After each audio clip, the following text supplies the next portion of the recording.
के सबसे बड़े बदलाव के दौर से गुजर रही इको की रफ्तार धीमी पड़ने लगी है और पेट्रोल गाड़ियों का दौर लौटता हुआ दिखाई दे रहा। इस साल अगस्त तक दुनिया भर में 21 लाख ईवी बिकी हैं, मगर सालाना वृद्धि दर 2024 के 25% की तुलना में 15% रह गई। दुनिया भर की ईवी बिक्री में 2/3 हिस्सेदारी चीन की है। वहां भी अगस्त 2025 में बिक्री की वृद्धि दर 6 से 7% पर आ गई है, जो कि पहले 36% थी।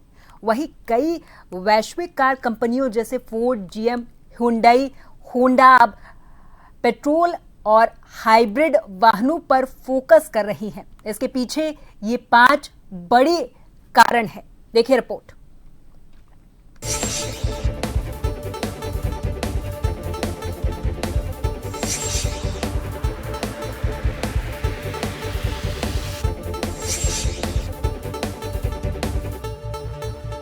कई देशों जैसे जर्मनी, फ्रांस और अमेरिका ने ईवी सब्सिडी कम या समाप्त कर दी, जिससे ग्राहक पर शुरुआती आर्थिक बोझ बढ़ा है।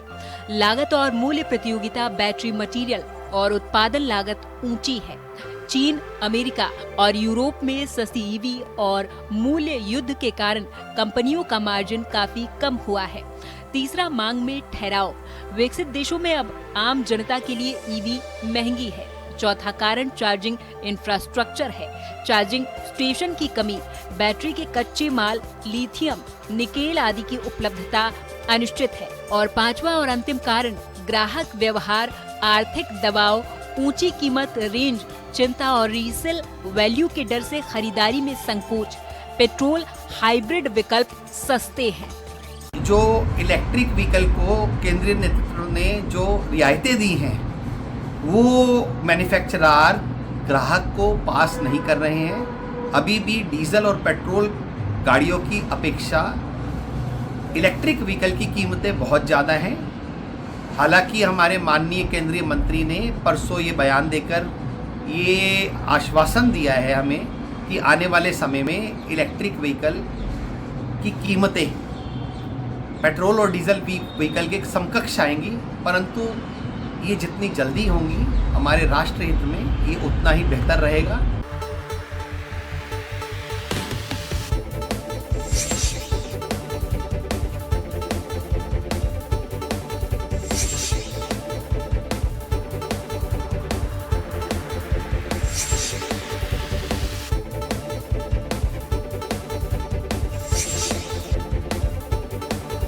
योजना के तहत 10,000 करोड़ को सब्सिडी दी जा चुकी।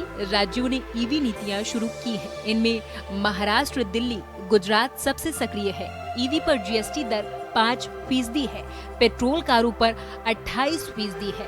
2024-25 में देश में बिकने वाली ईवी में 63% दो पहिया, 31% तिपहिया और 6% 4 पहिया थे। तो मैं जो वर्तमान माहौल है उसमें ये चाहूँगा कि अगर हम चौपहिया और बड़े गाड़ियों की यदि बात करें तो विकल्प के तौर पर जो वर्तमान डीजल पेट्रोल है उससे बहुत बेहतर इलेक्ट्रिक व्हीकल है। लेकिन ये तभी संभव हो पाएगा जब हमारी सरकार ये सुनिश्चित करे कि गांव-गांव और गली-गली में चार्जिंग पॉइंट बने, चाहे वो पेट्रोल पंपों पर जो अभी वर्तमान में वहाँ लगे, चाहे वो अन्य जगहों पे लगे। दूसरा, उनकी जो कीमतें हैं पेट्रोल डीजल के समकक्ष बड़ी प्रैक्टिकल कीमत हो, ताकि हमारा जो फॉरेन एक्सचेंज पे जो हमारा भार पड़ता है उसका भी फर्क पड़े।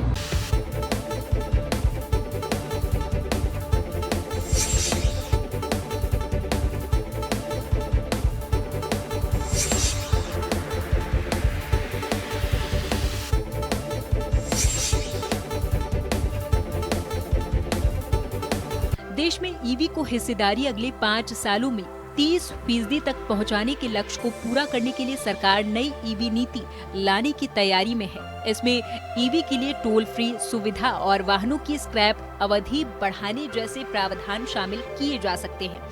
सरकार ये नई नीति संसद के शीतकालीन सत्र में पेश कर सकती है। नीति आयोग के मुताबिक दोपहिया और तिपहिया वाहनों में ईवी की वृद्धि तेज है, लेकिन ट्रक और बसों के मामले में भारत काफी पीछे है। बीते साल देश में 8,34,000 ट्रक, बाइक, जिसमें महज 6,220 ईवी ट्रक थे। इनमें से 95% छोटे ट्रक थे, एक थे और 3.5 टन से ऊपर के महज 280 ट्रक बिके हैं। सुदर्शन सिंह, जन टीवी, जयपुर।